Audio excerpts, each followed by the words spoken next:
Saudara Ketua Umum Partai Nasdem Surya Paloh menegaskan usulan hak angket adalah hak konstitusional yang wajar dilakukan dan harus dihormati. Paloh juga menekankan akan mendukung PDIP secara natural. Surya mengaku menghormati adanya usulan hak angket untuk mengusut dugaan kecurangan pemilu. Meski begitu, Paloh menegaskan kubu perubahan masih berfokus mengawal hasil pemilu resmi dari KPU. Paloh pun ini jika Nasdem masih menanti keputusan resmi dari PDI Perjuangan seperti kubu PKB dan PKS.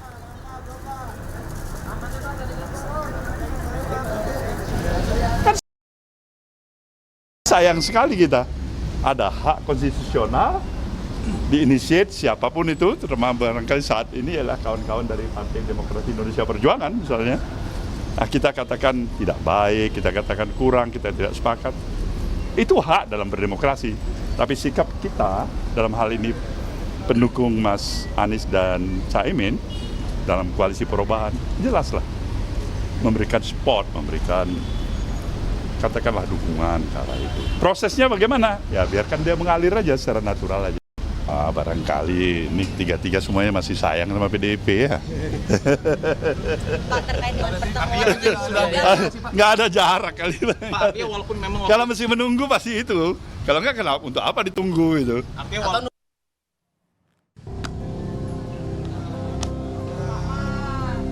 Adu kuat mengusulkan hak angket untuk mengusut dugaan kecurangan pemilu kini berada di tangan PDI Perjuangan. Pasalnya, dukungan yang pertama kali digaungkan Capres Ganjar Pranowo ini mendapat respons beragam. Seperti penolakan dari Partai Golkar, Sang Ketum Erlangga Hartarto terang-terangan menolak hak angket. ya kalau hak angket kan hak politisi DPR. Tapi Partai Golkar dan koalisinya itu pasti akan menolak. Dan kedua, koalisi presiden sampai saat ini adalah bertambah dengan Mas Ahaye masuk. Jadi yang di luar pemerintah semakin sedikit. Penolakan atas hak angket dari kubu Prabowo Gibran tak membuat PDIP gentar. Apakah kita siap mengajukan hak angket? Sangat siap. Apakah rakyat juga setuju diajukan hak angket? Sangat setuju. Apakah menggunakan hak angket itu sesuatu yang konstitusional? Sangat konstitusional. Dan tidak boleh ada satu kekuatan pun yang menghambat konstitusi bergerak. Kalau kita diamkan ini, jangan harapkan pemilu berikutnya akan lebih baik. Orang yang berkuasa dengan kecurangan akan mempertahankan kekuasaannya dengan kecurangan dan dengan kecurangan dan kecurangan. Goal tidaknya usulan hak angket untuk mengusut dugaan pemilu curang kini terletak pada kekuatan politik di parlemen. Apalagi kekuatan parlemen kini berkurang dengan bergabungnya Demokrat ke dalam kabinet. Ya tinggal kita melihat nanti adu kuat, apakah memang hak angket ini akan bergulir, apakah akan terblok ya oleh kekuatan pemerintah koalisi pendukung Jokowi Ma'ruf Amin maupun pendukung Prabowo.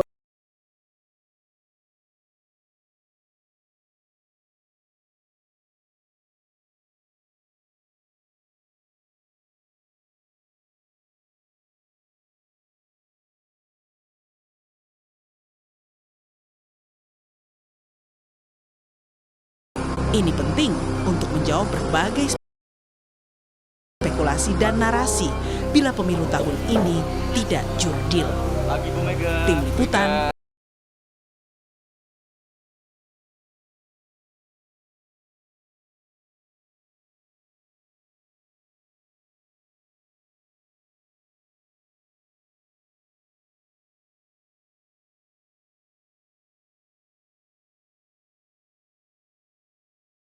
Bila pemilu tahun ini tidak jurdil.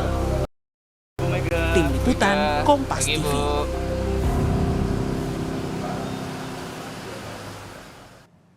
Keseriusan PDI Perjuangan menjadi kunci jadi tidaknya hak angket digulirkan untuk mengusut dugaan kecurangan pemilu. Lalu bagaimana adu kekuatan politik di parlemen? Seberapa kuat PDIP membendung penolakan hak angket yang sudah digaungkan Partai Golkar, PAN, dan Gerindra? Dan seberapa serius Partai Nasdem mendukung PDIP gulirkan hak angket ini? Kami diskusikan bersama dengan para narasumber.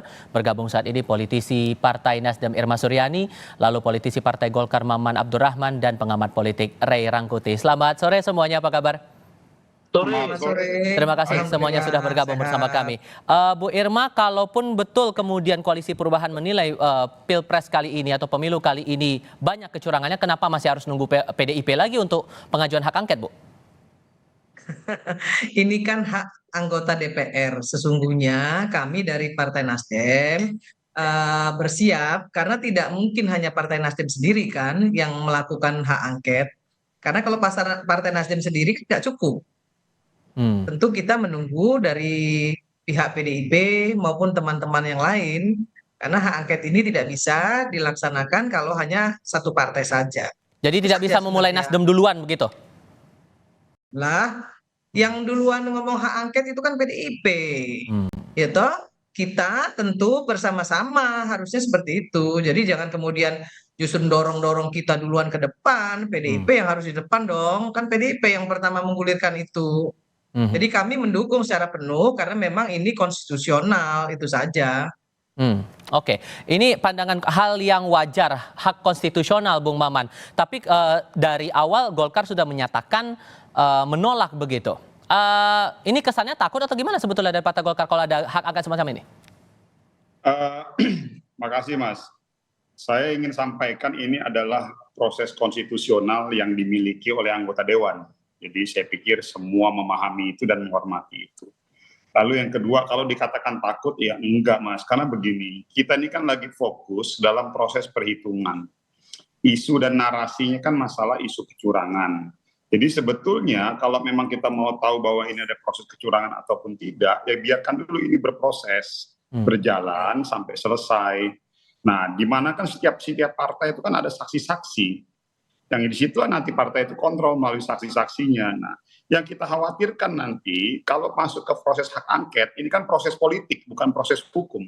Nah, di mana proses politik kita paham sama paham dan tahu sama tahu bahwa yang kita khawatirkan nanti malah menggeser substansi kepentingan kita untuk menghasilkan sebuah produk hasil pemilu yang luber, langsung, umum, bebas, rahasia, jujur, dan adil.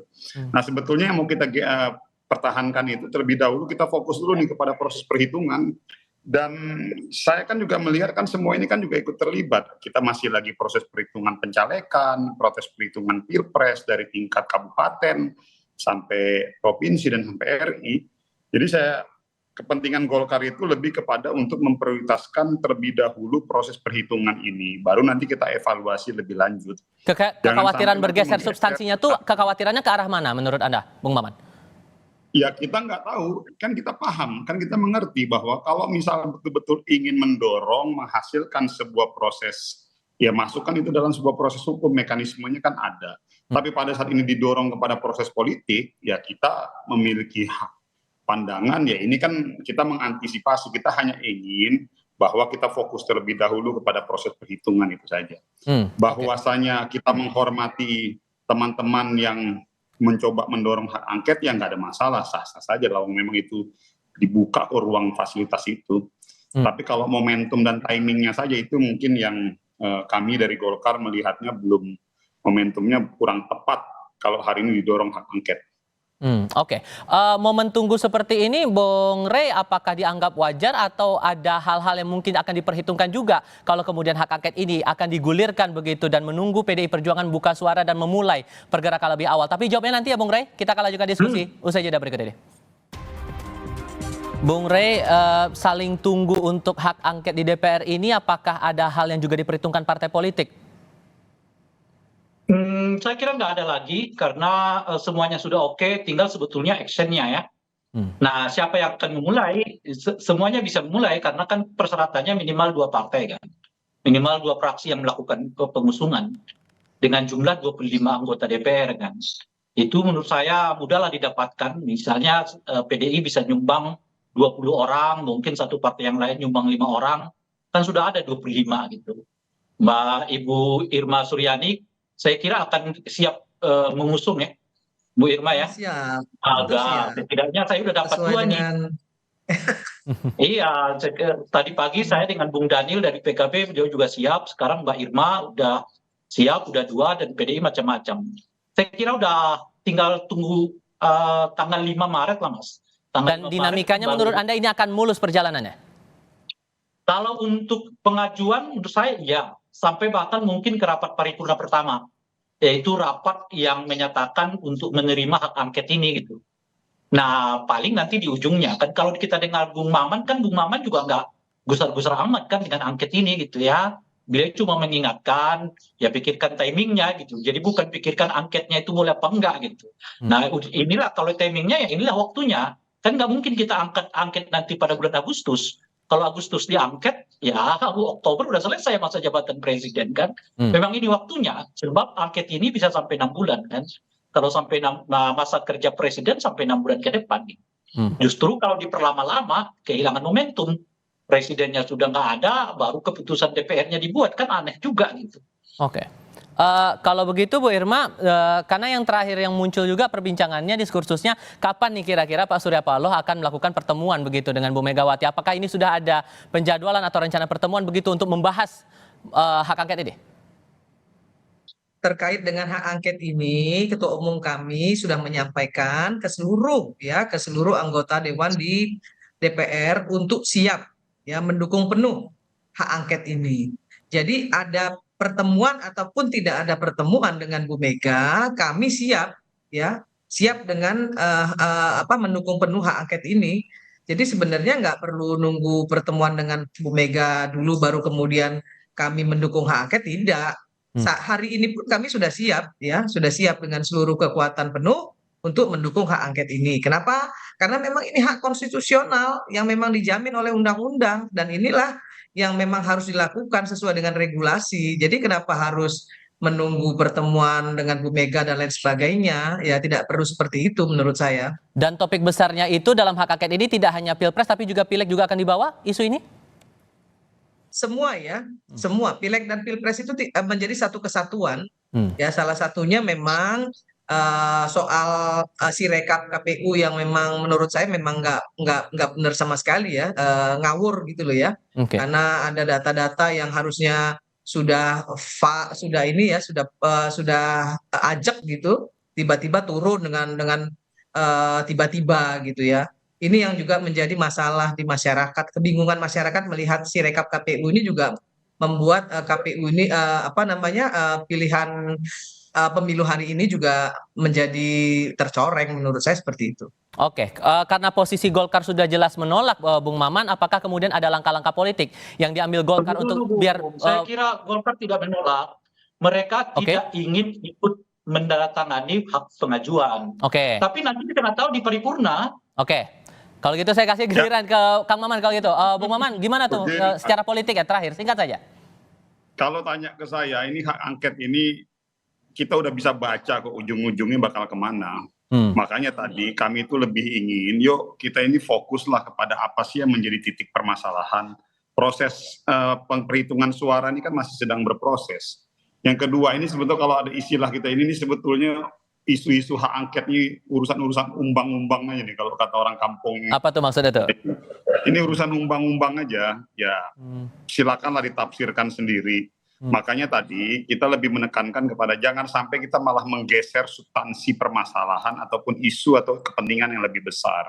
Ada dua hal. Yang pertama adalah bagaimana proses perhitungan ini bisa berjalan dengan lancar. Lalu yang kedua ada kepentingan yang jauh lebih besar kalau pemilu ini selesai, stabilitas politik terjaga, tentunya akan memberikan implikasi positif terhadap stabilitas ekonomi. Pemerintah sudah mulai melanjutkan lagi agenda-agenda hal yang lainnya, agenda ekonomi, agenda sosial masyarakat, agenda pendidikan, dan kita juga meyakini loh, kalau tadi kita bicara rakyat juga lama-lama capek kali kalau misalnya diisi dengan panggung etalase kita ini dengan hal-hal yang keributan kayak begini. Yang akhirnya tidak memiliki arah gitu. Jadi jauh lebih bagus kita mempertontonkan hal-hal yang jauh lebih konstruktif kepada masyarakat. Itu saja mungkin kalau kami dari Partai Golkar. Itu artinya sebetulnya nasihat Bung Maman itu layak disampaikan dahulu kepada Presiden. Pak Presiden jangan terlalu banyak cawe-cawe lah, sebab terlalu banyak cawe-cawe bisa menimbulkan reaksi negatif dari publik. Akibatnya pelaksanaan Pilpres kita bisa bermasalah dan jadi urusannya panjang gitu kira-kira. Baik, kita mungkin akan lanjutkan diskursus ini di pertemuan berikutnya. Bapak Ibu sekalian, terima kasih banyak sudah hadir dalam diskusi di Kompas Petang kali ini. Sehat selalu semuanya. Selamat sore. Yuk,